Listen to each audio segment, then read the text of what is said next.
Dobro, što je naša industrijska politika, odnosno kako bi ona trebala biti, jer nekako je ne vidim.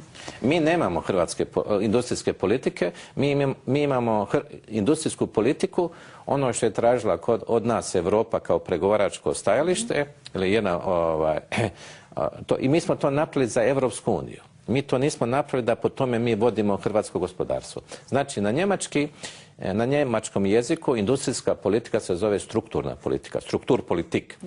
A to znači da se sa monetarne i fiskalne politike spustimo u gospodarstvo, u svaku djelatnost i sektor, u poljoprivredu, tekstil, drvo, metal, elektro i tako dalje, analiziraju iz državne institucije, organi i tako dalje, koliki su kapaciteti u poljoprivredu, drvetu, tekstilu, metalu, elektro i bilo turizmu i tako dalje, koje su prepreke da se ti potencijali zaposle ostvare i kad znaju točno koje su prepreke, onda se organiziraju tako instrumenti ekonomske politike, industrijske, da se maknu te prepreke. Znači, država investira u micanje prepreka, povećanju proizvodnje, ali u svakoj pojedinoj djelatnosti. S tim što te prepreke nisu iste.